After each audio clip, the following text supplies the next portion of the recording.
Last week we looked into Vasistha's imagery of the hall of freedom, the hall of liberation, the hall of knowledge, wisdom. And the four gatekeepers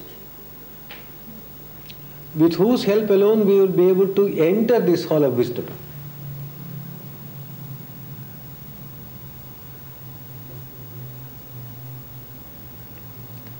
Self-control,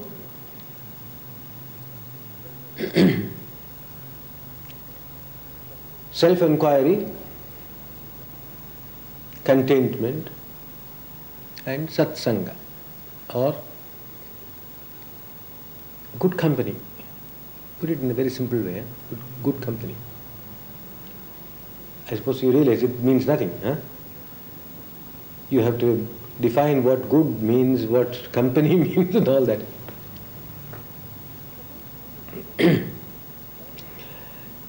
Supposing with the help of all the four, 3, 2, or by intensely cultivating the friendship of one of these, you are able to get to the door and you begin to knock. Knock and it shall open.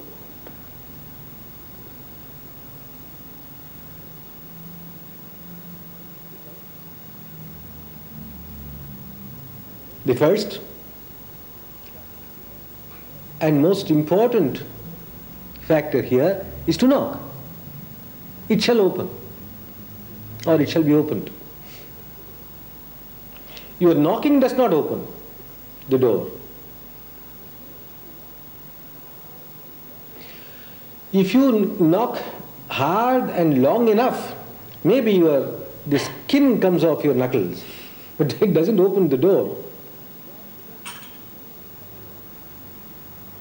Why? Because the key is with someone else. The door has to be opened, not by you.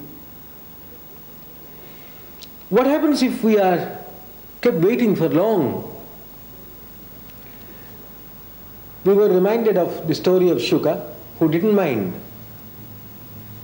waiting. When does a person get impatient? When he is an imp.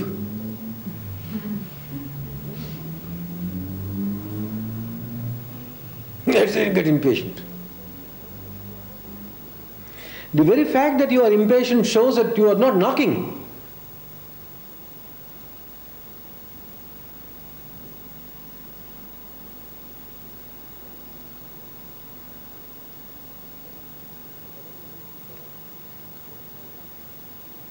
Ramana Maharshi, for one, responds in a unique manner to a question that I am sure all of us have asked others or ourselves. I am sitting for meditation, repeating my mantra, but so many thoughts come and they distract my attention. Who asked you to pay attention to those distractions? You are supposed to be sitting there and doing japa, repeating your mantra. If you can go on repeating your mantra, what can distractions do? So if you go on knocking, how can you become impatient? And if you become impatient, you have forgotten to knock. That's obvious, isn't it? Quite simple. So in this thing there is no impatience at all. You knock, you knock. What happens then is illustrated graphically in a temple in South India. The temple is dedicated to Lord Shiva, and you have your own extraordinary images of Lord Shiva. Whether it is anthropomorphic or just a symbolic thing, you have in your own images of Lord Shiva. But here,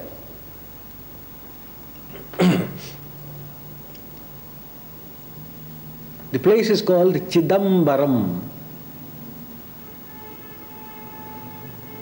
Watch very carefully. Listen very carefully. The place is called Chidambaram. It's a railway station.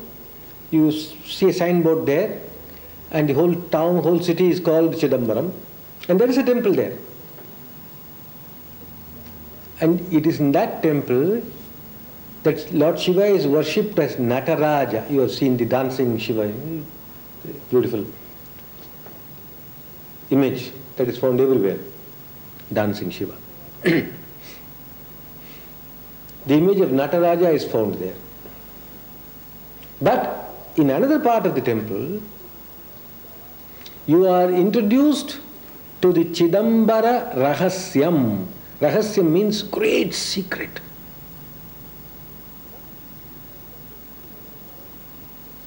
What is the secret of this Chidambaram?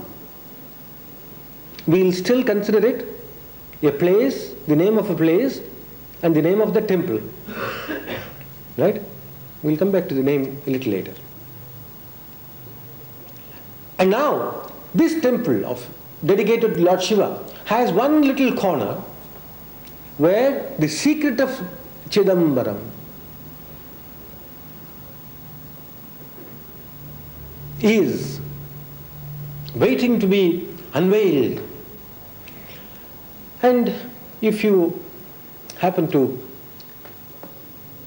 make friendship with one of the priests of the temple, he might take you there ceremonially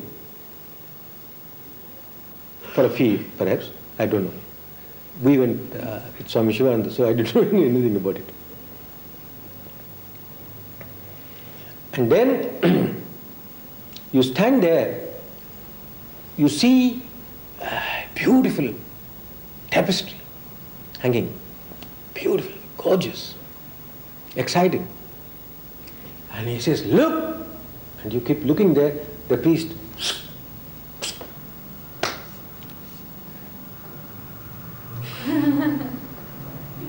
and it is possible for you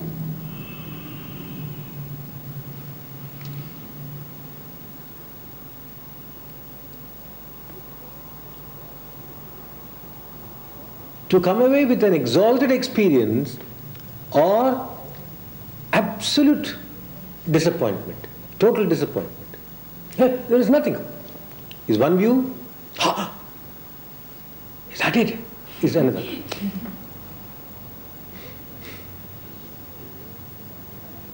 What is the meaning of the word Chidambaram? Chit means consciousness, Ambaram space. It's a dimension, it's a dimension of pure consciousness. In pure consciousness there is no need for a form, but in it all forms arise. So perhaps when you knock, and eventually when the door is opened,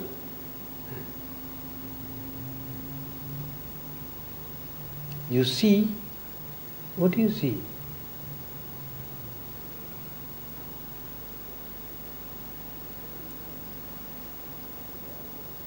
You suddenly realize that all that is seen is a projection of the seer.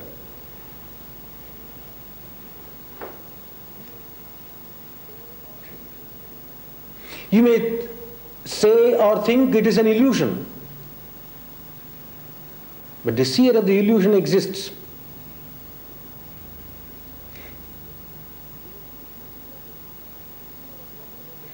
You may think you see nothing. The seer of nothingness exists. Or you may come back to that, the source of all wisdom. The seeker was already the sought. There is no distinction. The seeker was merely a word. Moksha, liberation, is another word. Bondage is one word, emancipation is another word. Illusion is one word, enlightenment is another word. We are living in a world of words.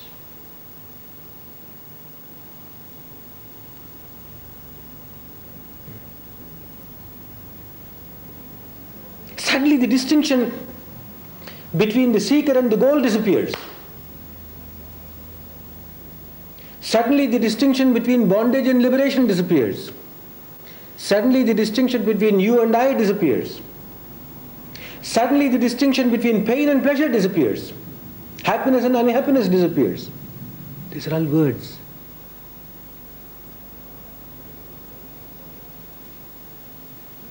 Is there any reality to this? We are fond of words. We use words all the time. And having coined the words, we attribute a certain meaning to it. And using the words, we hope we are conveying the meaning to the other person.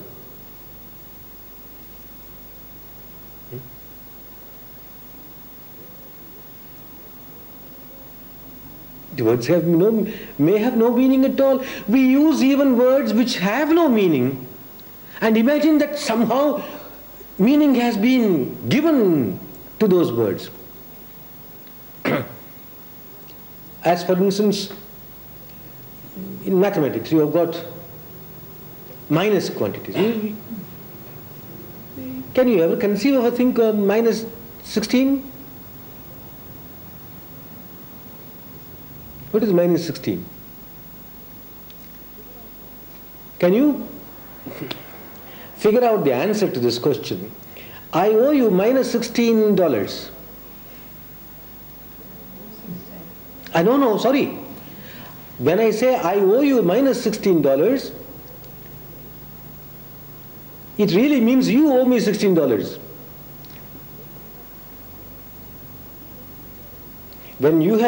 Then if you give me $8, now I will owe you $2.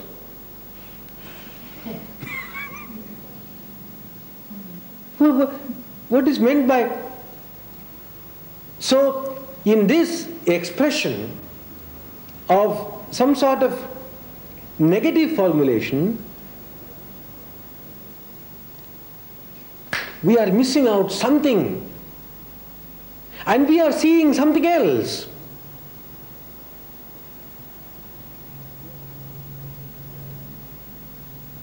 You are seeing me sitting here, and if I suddenly get up and walk away, you say the Swami is not on the chair. But so is a dog not on the chair, a donkey not on the chair, a million things not on the chair. But what you are missing out is that there is a lamb's skin on the chair. That is what you are supposed to see. That is the reality. Instead of seeing what is, you imagine what should be there and get into some kind of a difficulty over whether it is there or it is not there. Instead, see what is there. It's an extremely simple proposition. Then inquire into the existence or the reality or the truth concerning what is, and then you will acquire the ability to perceive what is as distinct from what appears to be.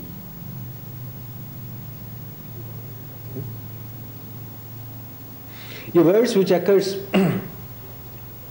again and again in two or three different contexts in the Yoga Vasistha contains the very essence of its message. Brahmasya jagatasya jatasya akasha varnavat. The world that you perceive is a confusion. The word Brahma is also translated into illusion. It's really a confusion. A confusion which can be likened to the vision of the sky as blue. The sky is blue, isn't it? But what is blue in it? I see a blueness, which is of course true. But to say the sky is blue is to assume that there is a thing called sky, and that sky is painted blue. Then you struggle to discover that there is nothing blue in the sky.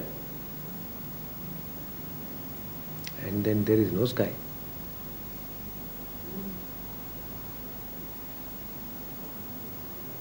What am I seeing? I am seeing blueness.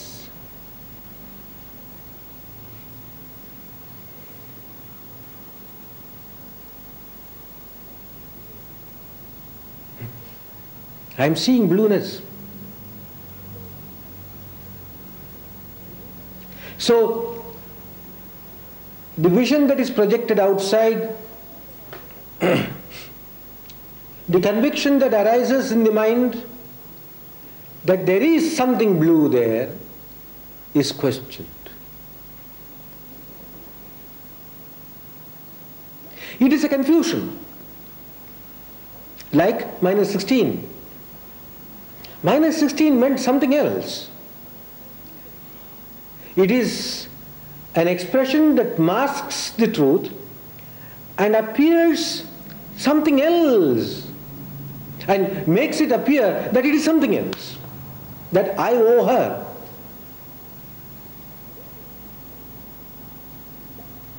I don't owe her anything. But I hate to say that she owes me. I'm scared.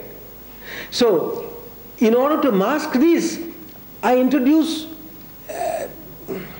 a sophisticated expression, polite expression, clever expression, cunning expression.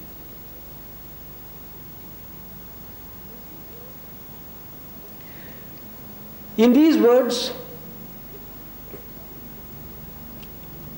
the truth is confounded, and therefore we never reach reality. We cling so fast to words, all the time words. And these words create images in the mind, or the images create the word. They arise simultaneously. And we are trapped in these images, words complex. Being trapped in them, in these words and images, we consider them to be real, very real.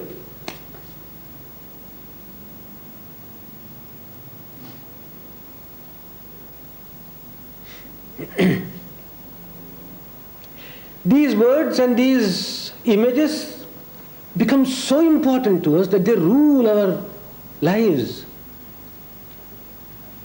and rule out peace of mind, happiness, and enlightenment. I'll give you one maybe rude but homely example. I know a very young couple somewhere in North America, very happily married. They have a couple of children, lovely children. And now the father and the mother are both extremely fond of these two children. Now the mother writes to me, very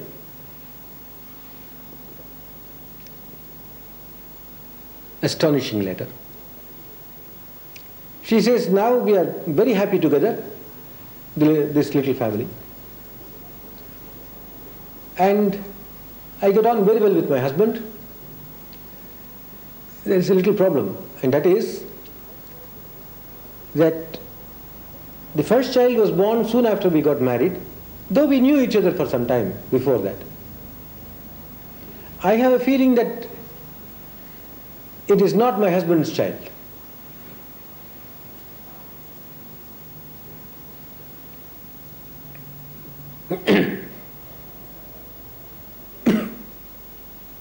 Must I tell him so? That it may not be yours. She is not certain that it is not either. Must I tell him so? Now, can you imagine the shock that the husband would experience if he suddenly told my friend, this is not your baby? Why? Why do we get shocked? What has changed? Nothing has changed. Nothing has changed. These 4 people have been living there as one unit, and the father, this young man, dotes on that child, the first child, brilliant child. Now suddenly supposing he was told that maybe this was not your child. What has changed? The word has changed. Huh? Just the word has changed. One tiny word of 3 letters has been introduced into one sentence. So far he has heard, this is your child, and now a little word, not, has been introduced into it. This is not your child. And suddenly the whole world cracks and everything, the heavens fall and heaven opens. That is the state of our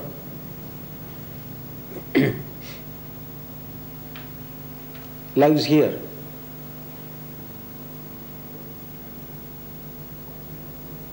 Words and images.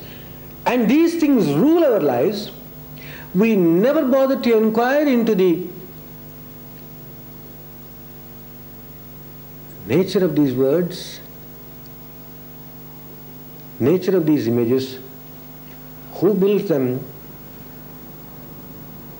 not why, who builds them, what for, what is this? What is this game? To realize that this is merely a game is itself freedom from bondage to those images. That's all we want.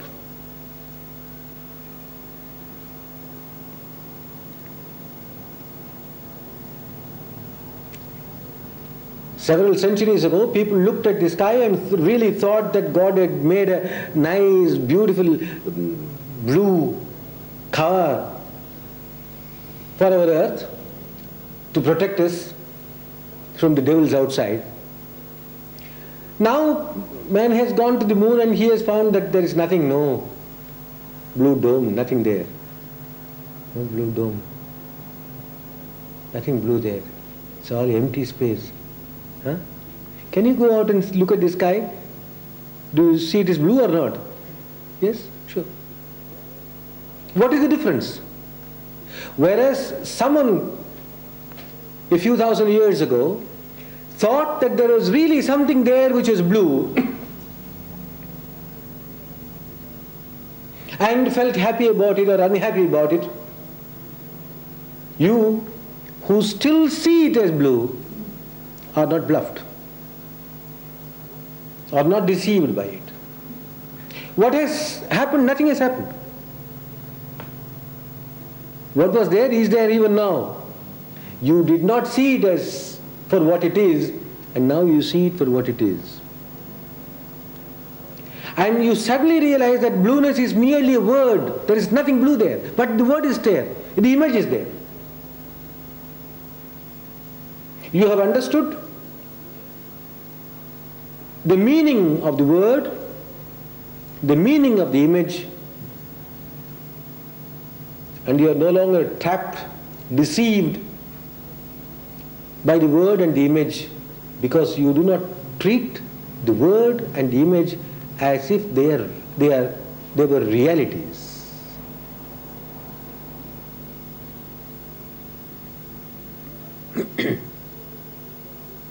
We are not going to divorce each other, we are not going to run away from each other, all this is nonsense. Is it possible for us in our daily relationship, in our daily lives, to remain alert and not confuse the word for the thing indicated, nor the image for the reality.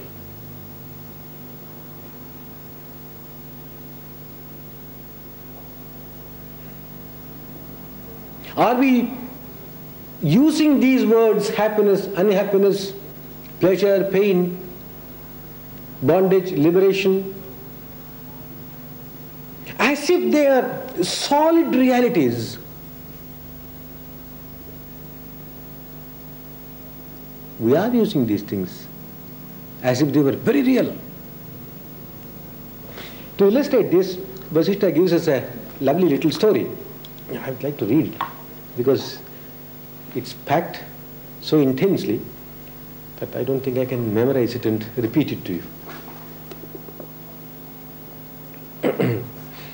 And what is interesting here is you must listen to it as the child listens to it. To illustrate this, there is an interesting legend. Kindly listen to it. A young boy asked his nanny to tell him a story. And the nanny told him the following story, to which the boy listened with great attention. We have all been like that, huh? When we were small, somebody used to tell us stories to put us to sleep. Once upon a time, in a city which did not exist, there were 3 princes who were brave and happy. Oh, you visualize 3 charming princes, brave and happy. Of them, 2 were unborn, and the 3rd had not been conceived at all. But that is, these inconvenient truths are usually brushed under the carpet, so far as we are concerned. Unfortunately, all their relatives died. 2 were unborn, 1 was not conceived. Unfortunately, all their relatives died. The princes left their native city to go elsewhere. Very soon, unable to bear the heat of the sun, they fell into a swoon. Their feet were burnt by hot sand. The tips of grass pierced them. They reached the shade of 3 trees, of which 2 did not exist, and the 3rd had not even been planted. After resting there for some time and eating the fruits of those trees, they proceeded further.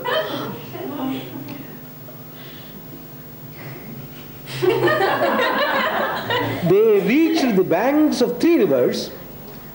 Of them 2 were dry, and in the 3rd there was no water. The princes had a refreshing bath and quenched their thirst in them. They then reached a huge city which was about to be built. Entering it, they found 3 palaces of exceeding beauty. Of them 2 had not been built at all, and the 3rd had no walls. They entered the palaces and found 3 golden plates. 2 of them had been broken in 2, and the 3rd had been pulverized. They took hold of one of them. They took hold of the one which had been pulverized. They took 99 minus 100 grams of rice and cooked it. They then invited 3 holy men to be their guests. Of them 2 had no body, and the 3rd had no mouth.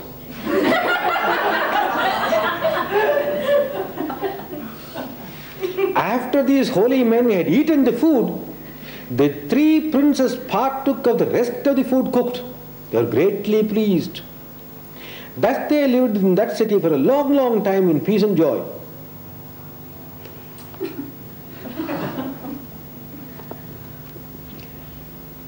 Words.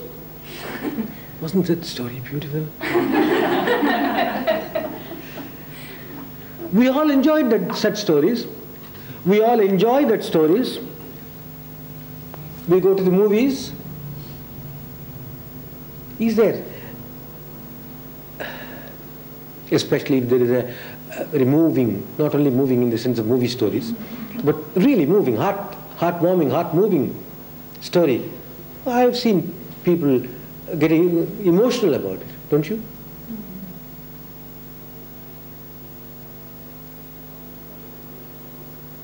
Just by looking at that shadow on the screen. It is not even a real person there. At least in a theatre where there is a live play going on, you have some excuse for getting emotional. Here it's merely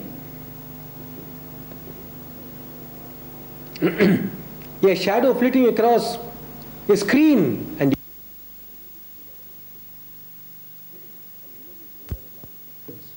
and images rule our lives.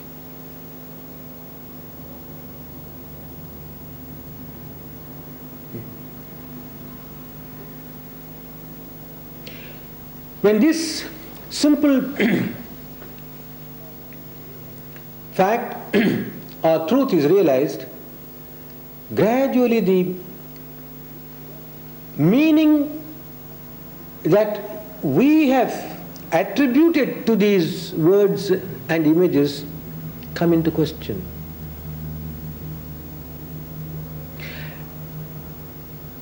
Do they exist? Do they not exist? Do they exist? Do they not exist? The two questions cannot be answered at all. Again, Ramana Maharshi had an interesting answer to that question. Do these gods exist? To the same extent as that you exist, he used to answer. To the same extent that you exist, all these gods exist too.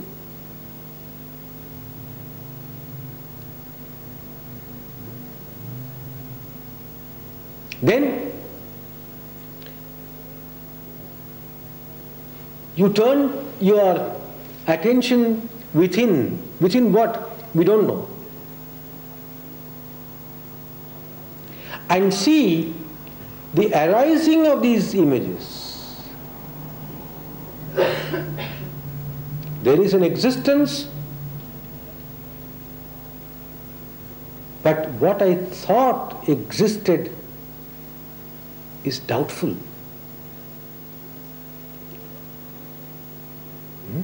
We are not dismissing it, we are not accepting it, we are inquiring into it, into its nature,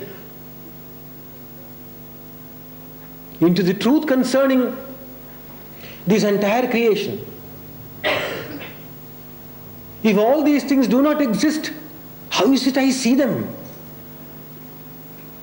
How is it I see them? Who created them? How is it I see them? Do I create them? If their existence is dependent upon me, do I create them? If so, what do I create?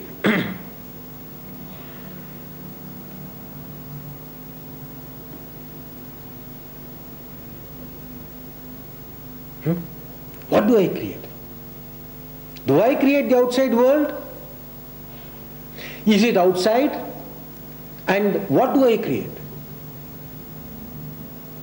Which means, supposing I look at him and think that he is something else, somebody else, would he become somebody else? No, he doesn't.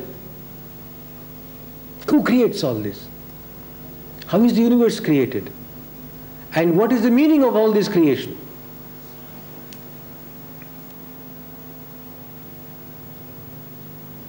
And what am I in relation to this creation?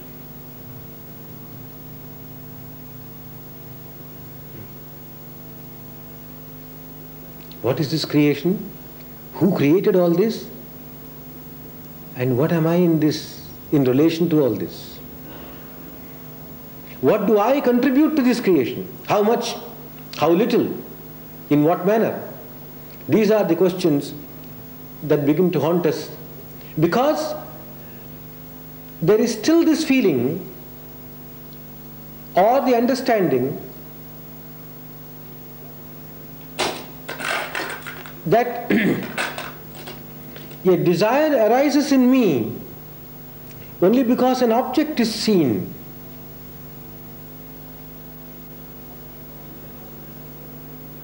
And as long as the object is there, this interaction cannot be stopped.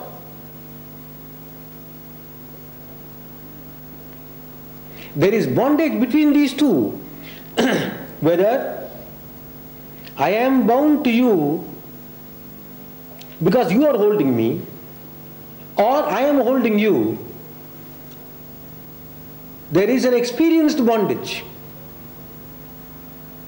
And this bondage can be broken, destroyed,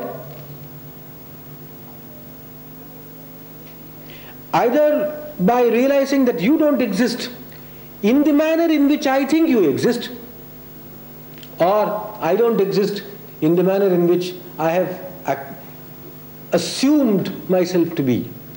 Correct?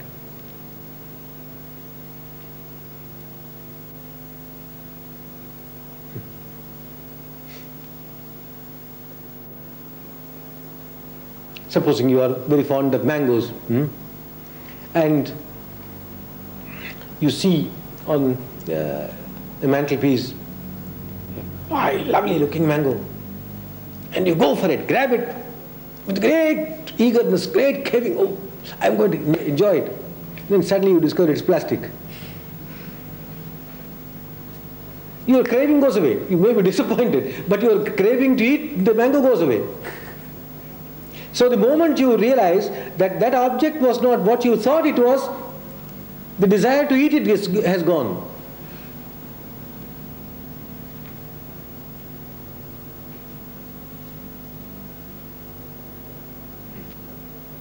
What is this world? How did it come into being? And what is my relation to it?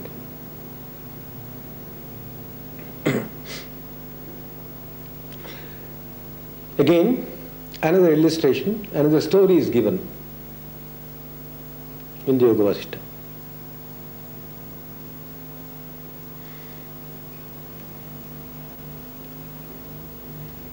As you go on listening to the story, you might find that it is our story every day.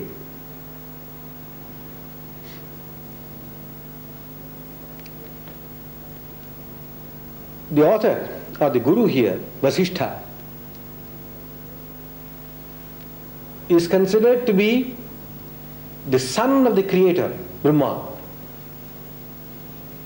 son of God, direct son of God, mind-born son of God, mind-born son of God. So he went to Brahma and asked him, what is all this world and why did you create all this? Good question, huh? And the right person to ask? Instead of asking one another, why did God create the world? Go and ask the Creator himself, why did you create this world? And this Brahma said, my son, I'll tell you a story of how it happened. After the previous night, now, listen very carefully, it is your story.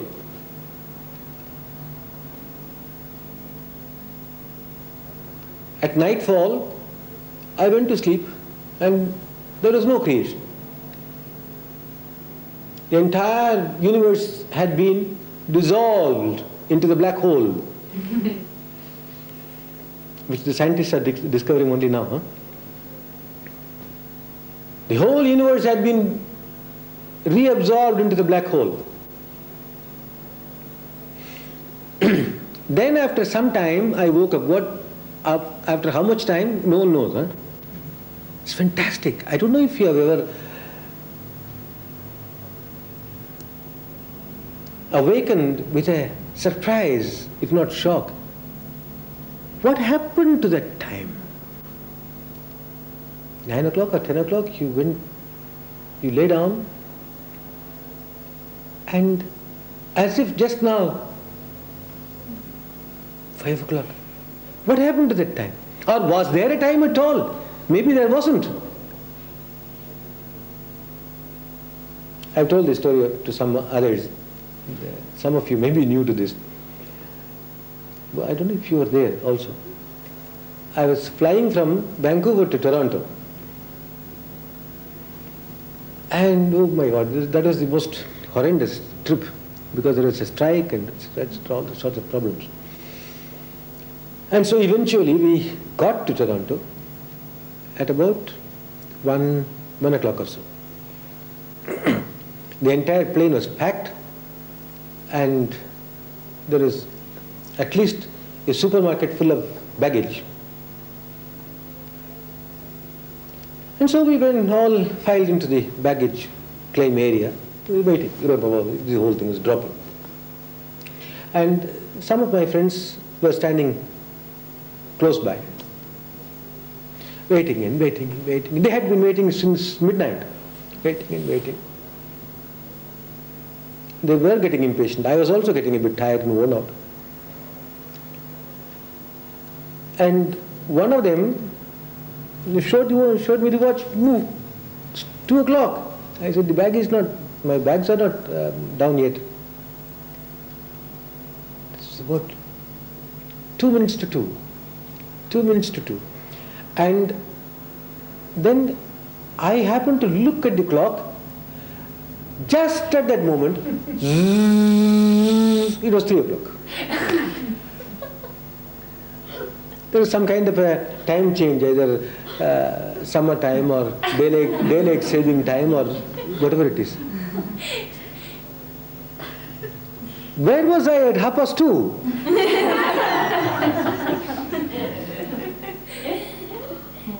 I was standing there at 2 o'clock and suddenly it was 3 o'clock. Now, how can I answer the question, where was I at 2:30? So, you go to sleep and you wake up at 5 o'clock. Is it possible that similarly the whole time has gone or didn't exist, that you just went to sleep? No one can answer. Some others can offer their own theories and their own answers. It is not convincing to you because you are not aware of what happened to it. So this Brahma went to sleep and was about to get up.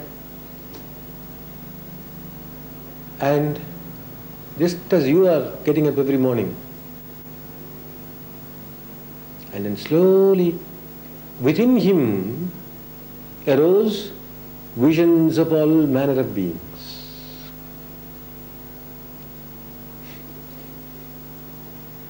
The difference between the Genesis story and this is this. There, the storyteller says that God created all this. Here, the author says Brahma merely saw all that. He saw these beings, he saw those beings, he saw the other beings.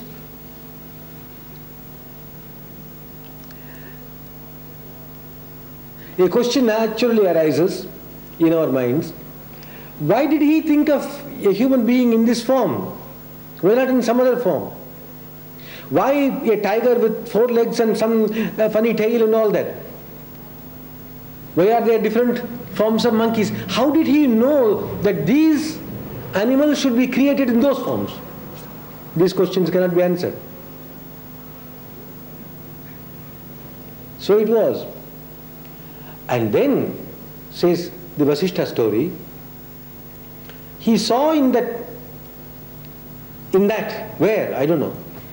He saw in that, in the space of his own consciousness, which means nothing, minus $16. In the space of his own consciousness, he saw 10 suns, brilliant suns. And he looked, they all belonged to 10 different universes. I could not understand this for a long, long time. What do you mean by 10 different universes? So I have used the words universes, worlds as an interchangeable term in the translation of Yoga Vasistha. But recently, scientists are telling us that there are any number of universes within universes, universes within universes. The nature of one being totally unknown to the residents of the nature of other. These are all quantum physics, quantum mechanics. By reading those things, I am trying to understand the ancient scripture called Vasistha. He saw 10 suns all belonging to different universes.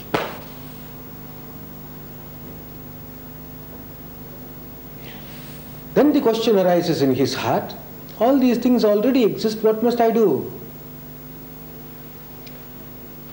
So he summoned one of the suns, S-U-N-S, not S-O-N-S, S-U-N-S, one of the suns shining. Hey, come here. Tell me who are all these other suns and who created all these universes? And that sun, S-U-N, tells a story. Oh, there was a very pious couple living on a hill in a hermitage. They were very nice people, very holy, very religious. They were very devoted to God. They had everything except children. They worshipped Lord Shiva, who granted them a boon that they would have children. 10 sons were born. They lived very happily for a long, long time. And then eventually they had to go. The aged couple had to go. The parents had to go. After the funeral of the parents, the boys got together in a sort of conference, boardroom, meeting, and said, now that our parents have departed, what must we do?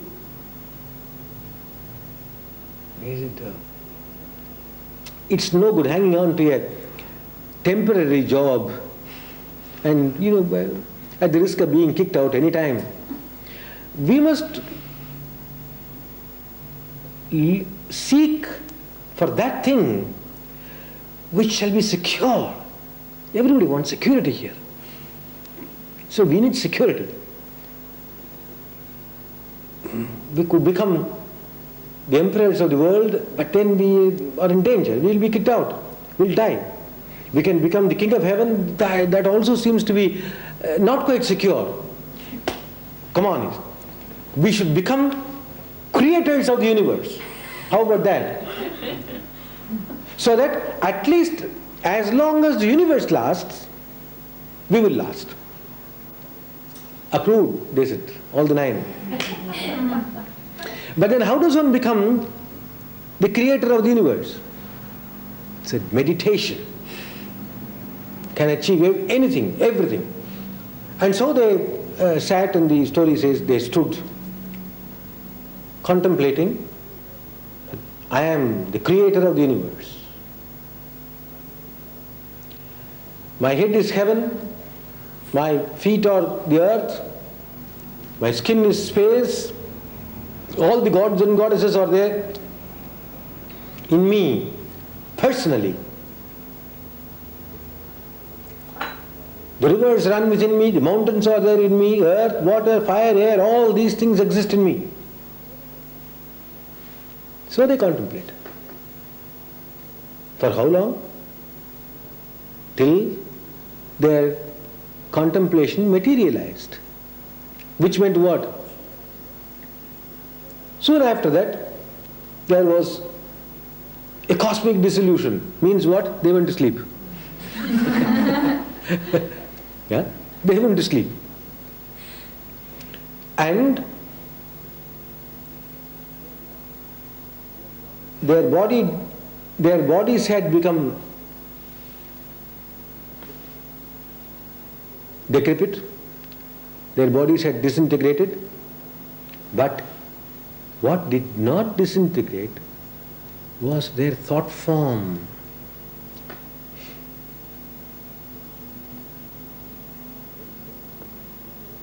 When those young men, the 10 men, contemplating I am the creator of the universe, and visualize the entire universe within themselves, shed their body, what remained were 10 universes.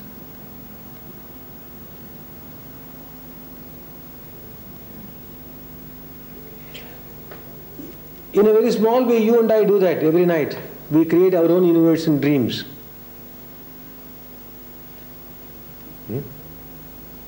We create our own universes in dreams. And even so,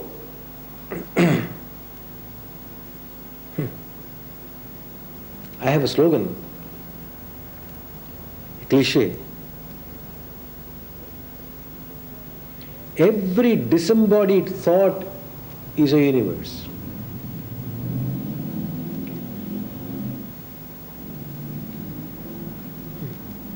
Yeah? Why is it that what you see in your dream does not become the reality? Because it comes to an end when you wake up, or when you slip into deep sleep again, the dream is gone. But supposing before these two things happen, before you slip into sleep again, or before you wake up, you pass away, that will be a universe.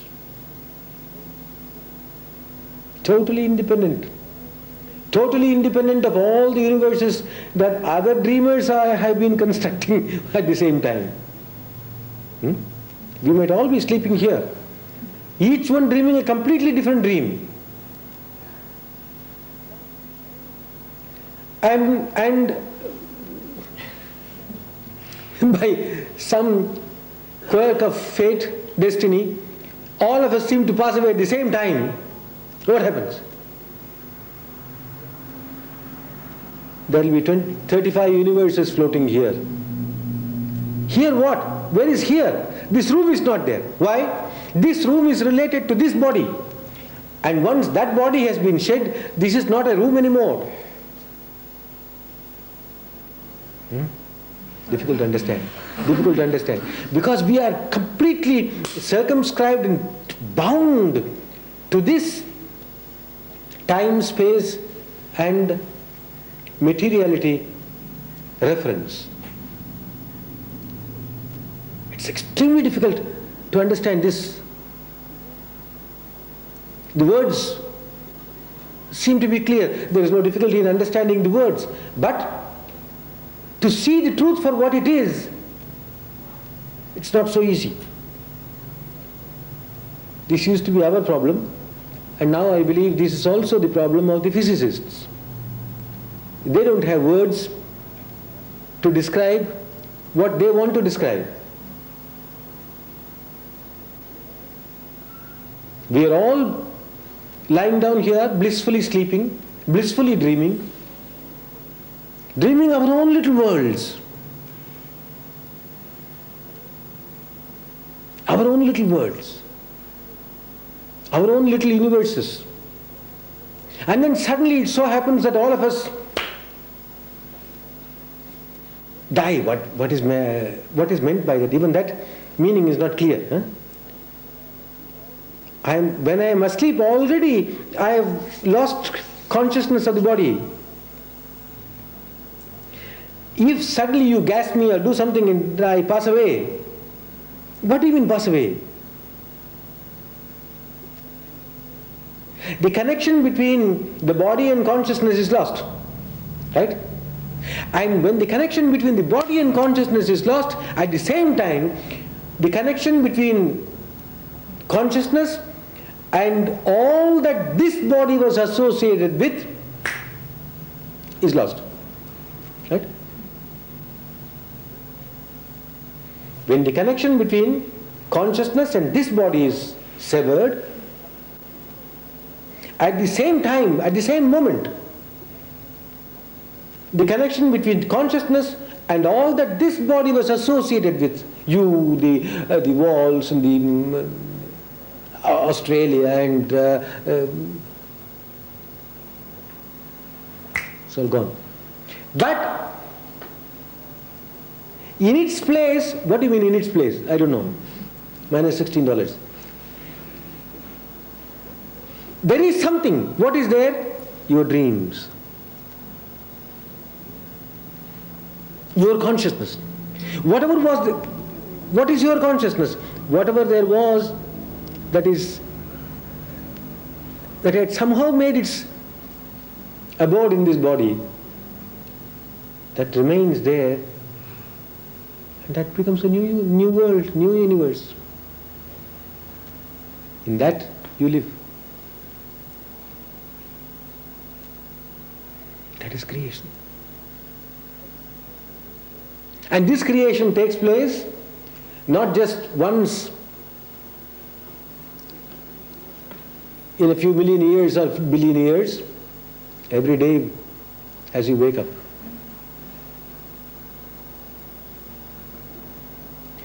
When this truth is realized, then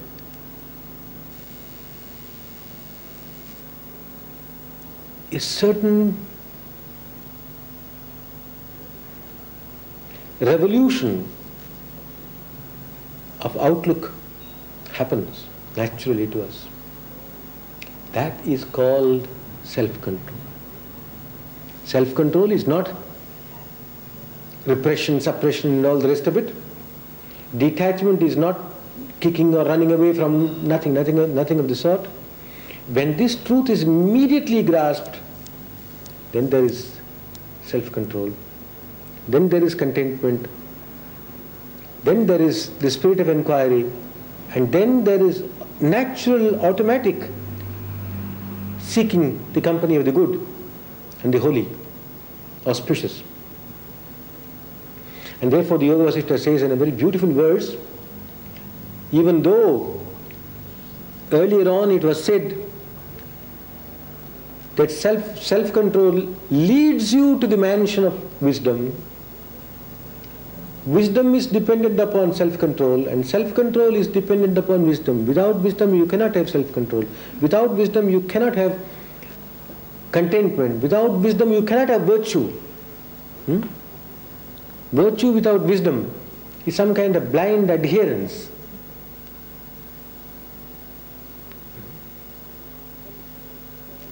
And wisdom cannot arise without virtue. Both these are mutually supporting.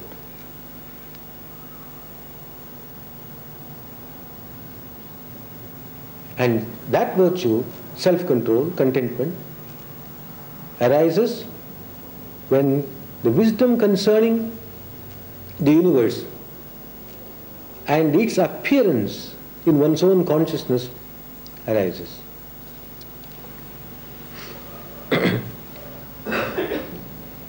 Om asato ma satkamaya tamaso ma jyotirkamaya mrityorma amritam gamaya. Om shanti shanti shanti.